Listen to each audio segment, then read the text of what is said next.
ഖുർആൻ പഠിക്കാൻ ഇറങ്ങി പുറപ്പെട്ട് നമ്മൾ വന്നാൽ ഒരുപാട് നേട്ടങ്ങൾ നമ്മുടെ ജീവിതത്തിലുണ്ട്. നേട്ടങ്ങൾ എന്ന് പറഞ്ഞാൽ അത് പരലോകത്ത് മാത്രമല്ല, പിന്നെ ദുനിയാവിലും നേട്ടം. എമ്പാടും വലിയ. ഇപ്പം ഞാൻ ഇന്നലെ ഉണ്ടായ അനുഭവം നിങ്ങൾക്ക് പറഞ്ഞുതരാം. ഇന്നലെ ഇന്നും കൂടി ഉണ്ടായ അനുഭവം ഞാൻ നിങ്ങൾക്ക് പറഞ്ഞുതരാം. ഇന്നലെ മിനിയാന്ന് ഇപ്പോൾ നമ്മളെ ചെന്നൈയിൽ ഖുർആൻ ക്ലാസ്സിൽ സ്ഥിരമായിട്ട് വരുന്ന ഒരു ഫാമിലി ഉണ്ട്. അവരെ വാപ്പിയും ഉമ്മയും മക്കളൊക്കെ ആൺകുട്ടികൾ, 3-4 ആൺകുട്ടികളുണ്ട്. ആൺകുട്ടികൾ അവരെ ഭാര്യമാരൊക്കെ വരും ഖുർആൻ ക്ലാസ്സിൽ. അവർ ഒരു ദിവസം 4 ക്ലാസ് നടക്കേണ്ട അവിടെ. ആ 4 ക്ലാസ്സിൽ 3 ക്ലാസ്സിൽ അവർ പങ്കെടുക്കും. 3 ക്ലാസ്സിൽ എല്ലാവരും ഇല്ലെങ്കിലും മക്കളൊക്കെ അവരെ മക്കളിൽ പലരൊക്കെയും 3 ക്ലാസ്സിൽ വരുന്ന ആൾക്കാരാണ്. അങ്ങനെ ഇന്നലെ അവർ മിനിയാന്ന് ചെന്നൈയിൽ നിന്ന് അവരെ വീട് പണി നടക്കേണ്ട അവിടെ. അപ്പം ട്രെയിനിൽ മദ്രാസ് മെയിലിൽ അവർ നാട്ടിലേക്ക് വരിക. അപ്പം നാട്ടിലേക്ക് വരുമ്പം അവരെ കയ്യിൽ കുറച്ച് സ്വർണവും കുറച്ച് പൈസയൊക്കെ ഉണ്ട്.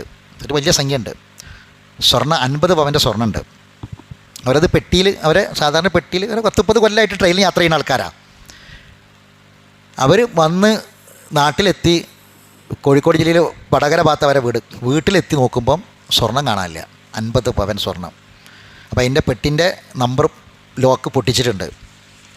പൈസ അവിടെ തന്നെ ഉണ്ട്. എന്നെ പരാതി കൊടുത്തപ്പോൾ പറഞ്ഞത് ഈ മറ്റേ ലോഹം ഉണ്ടെങ്കിൽ അറിയണ സാധനം ഉണ്ടല്ലോ, അത് നോക്കിയിട്ടാണ് ഇത്ര കള്ളന്മാർ ട്രെയിനിലൊക്കെ ഇതാക്കുന്നത്. അപ്പം എല്ലാ പെട്ടിയും തുറക്കാൻ കഴിയില്ലല്ലോ. അപ്പോൾ ഈ സാധനം ഇട്ട് ഇങ്ങനെ പോയാൽ എവിടെയെങ്കിലും ലോഹം ഉണ്ടെങ്കിൽ കീക്കി പറയും. അവൻ ആ പെട്ടി മാത്രം നോക്കിയാൽ മതി. അങ്ങനെ എടുത്തായിരിക്കുന്നതാണ്. 50 പവൻ, 10 വില അനുസരിച്ച് ആലോചിച്ച് നോക്കണം. 50 പവൻ സ്വർണം പോയി. ഇത് സ്റ്റേഷൻ തന്നെ അറിയുകയാണെങ്കിൽ പിന്നെയും പറ്റിയത്. ഇത് ഒരു പെരിയിൽ എത്തിയതിന് ശേഷമാണ് എന്ത് ചെയ്യണത്, പെട്ടിന്നത് പോയ വിവരം അറിയണത്. ഇങ്ങനെ ഇന്നലെ അപ്പോൾ തന്നെ എന്നെ വിളിച്ചു, വിവരങ്ങളൊക്കെ പറഞ്ഞു. ഇങ്ങനെ ഒരു വലിയൊരു വിഷമത്തിലാണ്, ഭയങ്കര ഒരു പ്രയാസത്തിലാണ്. ഇത്രയും വലിയൊരു സംഖ്യയല്ലേ പോയത്. ഏകദേശം 50 ലക്ഷത്തോളം റുപ്യ ആഭരണങ്ങൾ ഉണ്ടാവും.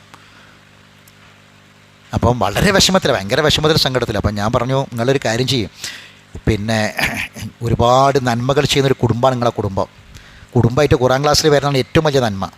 അതുകൂടാതെ ഒരുപാട് പാവങ്ങളെയൊക്കെ സഹായിക്കുന്ന എനിക്ക് നന്നായിട്ട് അറിയാം. ഞാൻ അറിഞ്ഞുകൊണ്ട് തന്നെ ഒരുപാട് ആളുകളെ സഹായിച്ചിട്ടുണ്ട് ആ കുടുംബം. അതിന് നല്ലൊരു ഉദാര മനസ്സുള്ള കുടുംബമാണ്. ഞാൻ പറഞ്ഞു, നിങ്ങൾ ഒരുപാട് നന്മകൾ ചെയ്യുന്ന കുടുംബമാണ്. ആ നന്മകൾ തവസ്സുലാക്കിയിട്ട് ആ നന്മകൾ എടുത്തു പറഞ്ഞ് നിങ്ങൾ അള്ളാഹുവോട് പ്രാർത്ഥിക്കുക. വിഷമിക്കണ്ട, എന്തെങ്കിലും ഒരു മാർഗം പടച്ചോൻ കാണിച്ചു തരാതിരിക്കൂല. നിങ്ങൾ ചെയ്യുന്ന കാരണം ഇവർ പല CCTV അവിടെയും ഇവിടെയൊക്കെ നോക്കി ഒരു രക്ഷയില്ല എന്ന് പറഞ്ഞ് അന്ന് രാവിലെ സ്റ്റേഷനിലേക്ക് തിരിച്ചു വന്ന് ഇന്നലെ രാത്രി വരെ ഒരു സമയം വരെ അതിൻ്റെ പിന്നാലെ തന്നെയാണ്. പക്ഷേ ഒരു രക്ഷയില്ല. ഒരു CCTV എവിടെയും അവർക്ക് കണ്ടെത്താൻ കഴിയണില്ല. അത് 100% പോയി എന്ന് ഉറപ്പിച്ചാൽ. ഞാൻ പറഞ്ഞു, നിങ്ങൾ നിരാശപ്പെടണം, നിങ്ങൾ പ്രാർത്ഥിച്ചോ, റബ്ബിനോട് പ്രാർത്ഥിച്ചോളി, നിങ്ങൾ ചെയ്യുന്ന നന്മകൾ എടുത്ത് പറഞ്ഞ് പ്രാർത്ഥിച്ചോളി എന്ന് പറഞ്ഞു.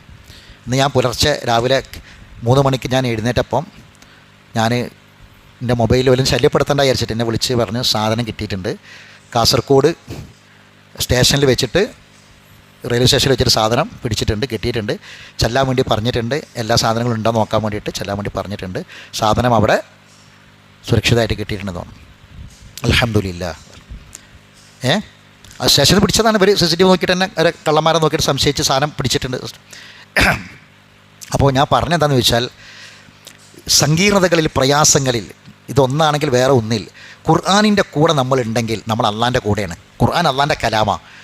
ജീവിതത്തിൽ നമുക്ക് ഖുർആനെ കൈവിടാതെ നമ്മൾ ജീവിച്ചാൽ അള്ളാഹു നമുക്ക് ദീർഘായുസ് നൽകും, ആഫിയത്ത് നൽകും, ആരോഗ്യം നൽകും. അള്ളാഹു തആല നമുക്ക് നമ്മുടെ പ്രയാസങ്ങൾ, നമുക്ക് പ്രതിസന്ധികൾ നമുക്ക് രക്ഷ നൽകും. അത് ഈ ദുനിയാവിൽ മാത്രം നല്ല പരലോകത്തുണ്ടാകും. അതുകൊണ്ട് ഖുർആൻ അള്ളാൻ്റെ കലാമ. ഇത് നെഞ്ചോട് ചേർത്ത് വെച്ചോളി, ഈ ബന്ധം വിടണ്ട.